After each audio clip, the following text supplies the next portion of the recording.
Donc, c'est Zahoni va vous présenter. J'ai le plaisir de vous présenter M. Dr Yacoubi, du laboratoire GSK, qui va nous entretenir au sujet de l'impact réel des vaccins anti-pneumococciques. Merci beaucoup. Donc, le plus grand défi de ma vie, probablement, c'est aujourd'hui. Parce que pour parler à 7h30 du soir, c'est pas toujours évident. De changer la thématique à la dernière minute, parce qu'on a prévu d'avoir l'info exa ce mois-ci, on va encore tarder. Et du coup, on a changé à la dernière minute la présentation. Troisième défi, parler après professeur Bouskelaoui, c'est toujours un défi pour moi. C'est mon défi, maintenant je le reconnais bien sûr.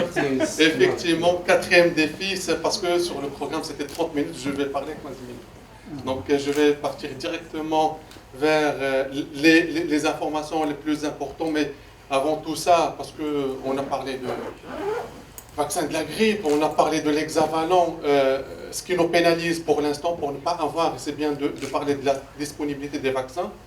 C'est très bien que le professeur Bouskelaoui fait un grand effort par rapport à la communication, les vaccins qui sont disponibles, mais on est impacté d'abord pour la production des vaccins en période de pandémie, Covid, à l'échelle internationale. Il n'y a pas assez d'usines qui fabriquent les vaccins à travers le monde, principalement pour GSK. Et troisième, il y a des pays à travers le monde qui font des marchés et des contrats avec les laboratoires sur 3-5 ans. Et du coup, quand il y a même une petite production, ils sont plus privilégiés parce qu'il y a un lien de contrat avec ces gouvernements, parce que ces vaccins font partie de leur programme national d'immunisation. Et du coup, si quelque chose probablement à améliorer chez nous, probablement qu'il faut toujours repenser à avoir des contrats sur le long terme, les 2, les 3 ans, pour garantir la disponibilité. Troisième, pour avoir des vaccins innovants, des nouveaux vaccins par rapport à la coqueluche, on a déjà. Mais ce qui nous pénalise, c'est le manque de données épidémiologiques locales. C'est le même cas pour le pneumocoque. Ça fait 10 ans qu'on a le vaccin anti-pneumococcique ici au Maroc. On a 3 publications qui parlent du pneumocoque ici au Maroc. Il y a un travail multicentré qui est en cours. Exactement, c'est ça. Donc, et du coup, si on veut avoir des nouveaux vaccins ici au Maroc, d'abord, c'est la situation épidémiologique. Et deuxième point, ce sont les recommandations qui vont nous aider à avoir de nouveaux vaccins ici au Maroc. Je parle directement, pourquoi je parle de la vraie vie, parce qu'on a vu et revu les études phase 3, maintenant ce sont les études d'impact. Qu'est-ce qu'on va comparer? C'est l'effet direct et la réduction nette sur la maladie pneumococcique. Ça veut dire qu'on doit toujours comptabiliser l'efficacité contre les sérotypes vaccinaux. On va rajouter la protection croisée. On va soustraire un tout petit peu le phénomène de remplacement qui est toujours classique pour le pneumocoque. Ici, j'ai mis le drapeau marocain.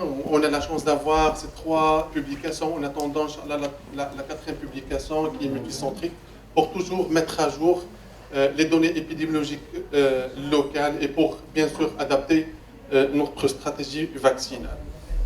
Les maladies invasives à pneumocoque, on aimerait bien avoir la même étude qui a été faite en Finlande. C'est une étude qui était phase 3 et puis passée à phase 4 et puis ils ont prolongé encore pour dire que si on vaccine, qu'est-ce que ça va donner? Que ce soit avec le schéma 2+1 et le schéma 3+1. On a vu au Canada et d'autres pays qui ont fait même un schéma vaccinal un peu différent, mais il est hors MM. Pour cette raison, je ne veux pas en parler. Les résultats, ils sont toujours efficaces, que ce soit maladies invasives à pneumocoque, les pneumonies, la tympanoplastie et l'antibiothérapie, bien sûr. Une autre façon de voir les vaccins antipneumococciques, et c'est ça, du point de vue santé publique, c'est on vaccine 100 bébés au Maroc ou bien en Finlande, qu'est-ce qu'on va gagner? En Finlande, ils ont évité 1 cas de maladie invasive à pneumocoque, 5 cas de pneumonie, 22 cas d'otite moyenne aiguë compliquée et 200 prescriptions d'antibiotiques parce qu'ils traquent tout. On a besoin d'un système, probablement d'assurance maladie, comme ce qui se passe ailleurs, pour traquer et les analyses, et la consommation d'antibiotiques, et les maladies à déclaration obligatoire. Canada, pareil, donc ils ont essayé les 3 vaccins, maintenant ils ont changé leur programme de vaccination, mais c'est hors AMM, c'est pour cette raison que je ne veux pas en parler pour l'instant. La Nouvelle-Zélande, il suit la tendance des maladies invasives à pneumocoque, mais aussi bien il compare toujours avec la co-infection avec la grippe. Quand il y a un pic des maladies à pneumococciques, certainement avec une épidémie de la grippe.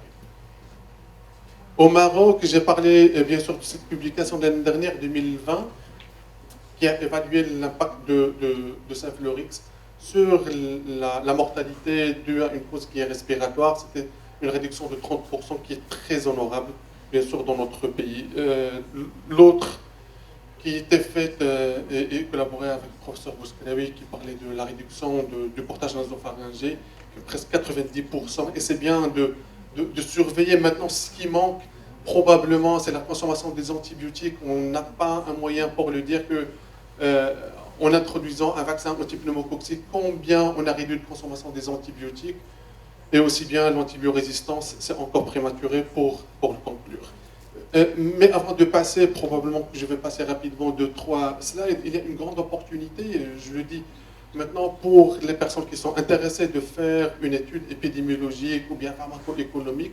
Il y a 3 façons de faire, ou bien que GSK conduit des études, soit que GSK qui lance des études de façon qui est proactive et il cherche des investigateurs partout dans le monde. Deuxième option, c'est on le fait de façon qui est collaborative, ça s'appelle étude collaborative. Du coup, on va travailler ensemble avec l'investigateur principal, l'université ou bien l'hôpital. On va travailler sur le protocole et la mise en place jusqu'à la publication. Et il y a la dernière façon de faire que n'importe quel chercheur, médecin, universitaire, il peut penser à un protocole. Je peux partager avec vous, bien sûr, le lien d'une façon qui est indépendante, qui est revue indépendamment. Les sujets de recherche qui sont intéressants, pour l'instant, vous soumettez votre protocole et il va être évalué d'une façon qui est indépendante. Vous aurez le support pour faire l'étude, bien sûr, épidémiologique. Donc, une autre façon de voir les vaccins antipneumococciques, mais ce n'est pas spécifique seulement aux vaccins antipneumococciques, ce sont les études pharmaco-économiques, et du coup, on va combiner les deux, et l'impact clinique et l'impact économique, pour voir quel serait le bénéfice d'introduire un vaccin X. Et principalement pour les nouveaux vaccins, normalement, il faut faire ces études avant d'introduire un vaccin pour chiffrer. Malheureusement, on le fait après. Mais vaut mieux, après, au moins, on a une idée qu'on n'a pas déjà une idée sur l'impact pharmaco-économique. Les pneumonies, j'ai pris une publication de l'Amérique latine qui ont montré qu'il n'y a pas de différence entre les deux vaccins, parce que le résultat ici que vous voyez, c'est différent. Ça dépend du vaccin qui est utilisé, le 10 ou bien le 13, ça dépend de la situation épidémiologique, du pays et la tranche d'âge. Pareil pour l'IVAC, c'est le Centre international de la vaccination, qu'il n'y a pas de différence entre les deux vaccins, antipneumococcique, l'otite moyenne aiguë. Il y a une petite supériorité, je passe directement vers les résultats, petite supériorité de Synflorix, c'est dû à la protéine porteuse de l'hémophilus influenza non typable. Ça a été déjà publié, l'étude Compass phase 3 en 2015, et puis l'étude POET en 2012, et puis l'Australie qui vient de confirmer pour des études de vie réelle. Donc, en conclusion, je pars directement vers la conclusion. Les deux vaccins, il n'y a pas de supériorité d'un vaccin par rapport à un autre. Ça a été déjà dit et redit par l'OMS, par l'IVAC, par PAO, que ce soit maladie invasive à pneumocoque, l'otite et la pneumonie. Et l'efficacité change en fonction de l'épidémiologie locale, en fonction de la couverture vaccinale, l'utilisation des antibiotiques, le schéma de vaccination, le 2+1, le 3+0. Donc, il y a plusieurs paramètres qui rentrent en jeu pour avoir une efficacité d'un vaccin, et je vous remercie. Je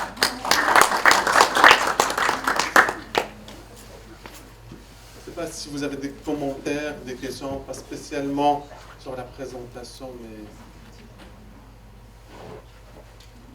Mon intervention, c'est pourquoi les vaccins sont en rupture chez GSK. J'ai posé la même question. Pour vous dire, j'ai posé la même question à d'autres. Pas mal de vaccins qui sont en rupture. Oui. En rupture fréquemment, surtout. Oui. Et ça dérange, surtout dans le secteur privé. Oui. J'ai posé la même question à notre vice-président ici. Il dit, on souffre et à chaque fois on en parle. Il m'a dit que il a travaillé presque 30 ans, il a 32 ans sur les vaccins gagnés dans différentes firmes. et c'est le monde des vaccins. Depuis que j'ai mis les pieds sur un monde de vaccins, il y a toujours des ruptures. Maintenant, pourquoi le Maroc et pas les États-Unis, pas le Canada, je l'ai dit, il y a des contrats.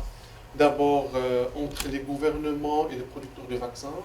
Si le contrat qui stipule les 3 ans, les 5 ans, bien sûr que le laboratoire est amené, sauf s'il y a une rupture qui est due à un problème de qualité. Pour votre information, dans une durée de vie d'un vaccin qui varie entre 6 à 17-18 mois. Voilà. Mais je vais quand même vous demander 3 minutes d'attention par rapport à l'homéopathie. Donc on connaît l'homéopathie, on en a entendu parler, il y en a qui connaissent en profondeur, il y en a qui connaissent un peu moins. C'est la vidéo qui va, c'est une petite vidéo de 3 minutes qui va peut-être susciter votre curiosité par rapport à la chose, à cette discipline. Donc Monsieur Koupaz, des laboratoires Bois. Et pour votre accueil, pour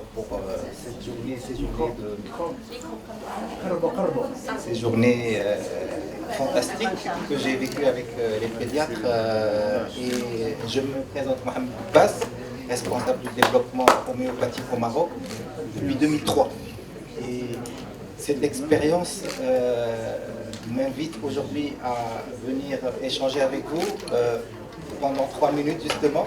On a choisi une pédiatre homéopathe qui a eu son diplôme de thérapeutique homéopathique il y a quelques années et qui a eu envie de transmettre sa passion. Et c'est cette passion que je vous présente aujourd'hui sur cette vidéo qu'on vient de concevoir.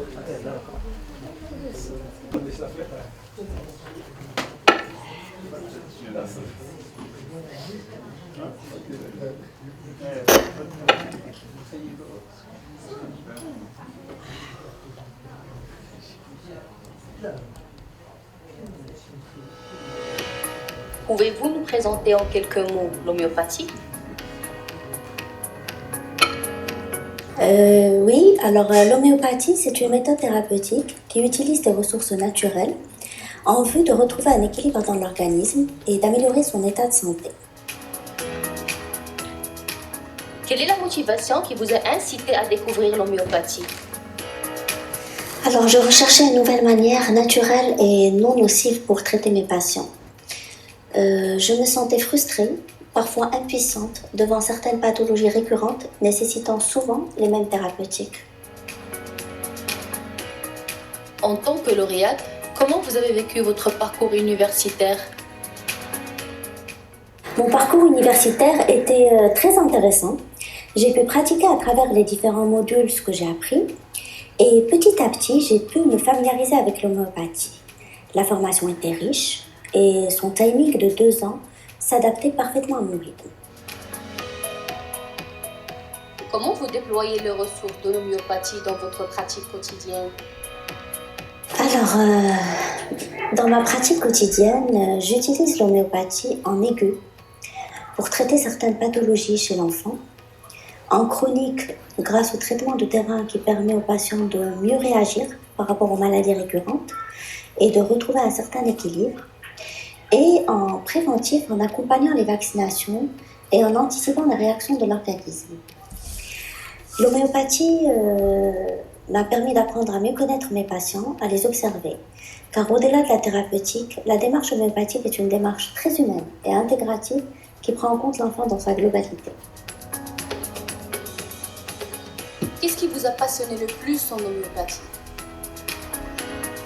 Ce que j'ai aimé le plus dans l'homéopathie, c'est la précision des symptômes qu'il faut rechercher chez le patient pour lui prescrire les médicaments homéopathiques adéquats.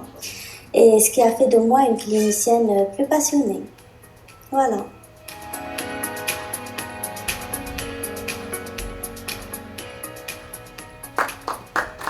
Il y a un site qui s'appelle cedh.org. C'est un site qui propose des fiches thérapeutiques, notamment pour les bronchiolites, pour les coliques du nourrisson, pour les poussées dentaires. Donc pensez à le visiter, un site intéressant sur lequel vous pouvez avoir des formations à distance. Mais aussi, nous avons bien sûr le diplôme universitaire à la fac de médecine et de pharmacie de Rabat depuis 2004. Donc il y a une vingtaine de médecins qui se forment chaque année en cette thérapeutique. La plupart, c'est des pédiatres. Il y a aussi des médecins généralistes et des gynécologues. Voilà. Donc, Merci beaucoup. Bon, nous arrivons à terme de ces rencontres. J'espère que tout le monde a pu profiter, j'espère que vous êtes tous satisfaits par cette organisation. Avec tous nos remerciements à tout le staff, à tous nos professeurs qui se sont déplacés et qui ont partagé leurs connaissances avec nous, à toute l'assistance qui était vraiment riche, donc depuis hier jusqu'à aujourd'hui, à nos partenaires, bien sûr, les laboratoires qui nous accompagnent donc, dans ces démarches. Nous vous portons dans nos cœurs et je vous donne rendez-vous, Inch'Allah, l'année prochaine. Si, maman. Inch'Allah, donc novembre, Inch'Allah, et je donne la parole pour la clôture de ces journées à notre cher professeur Baraka. Merci. Merci à vous. Donc, nous venons à terme de cette belle journée. En fait, c'est une journée et demie, mais qui paraissait déjà très longue par sa richesse, par le climat de convivialité qui a bien marqué ces journées, par la richesse des débats, par la richesse des échanges, par la chaleur humaine qui nous a tous manqué dans ce temps de pandémie. Je vous souhaite tous vraiment longue vie avec plein de santé par ces temps. Et je souhaite qu'on puisse se retrouver, Inch'Allah, dans une année, dans les mêmes conditions humaines, de chaleur, d'échange et encore de nouveautés, Inch'Allah. Je remercie énormément l'association des pédiatres des Jadida de Kala qui ont su, avec beaucoup de finesse, organiser ces journées, qui ont choisi bien les thèmes, qui ont rassemblé ce beau panel de collègues autour de thématiques autant riches qu'intéressantes. Et puis surtout de m'avoir fait l'honneur de présider ces journées, j'en suis réellement touchée. Et je vous remercie énormément. Et je souhaite longue vie à l'association avec tout le succès que tous les membres et tous les confrères et collaborateurs impliqués méritent énormément. Merci beaucoup. Merci à vous.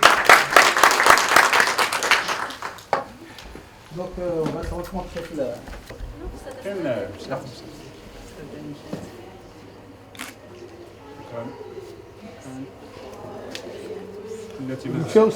دكتور مازال ما ساليناش اجوا معنا لي ديليغي شكرا. متفقين معليش ديال الراجل اللي توي دابا سي بون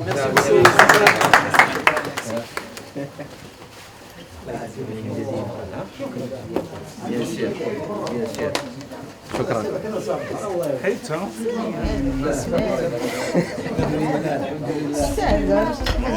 سالوا ماشي انا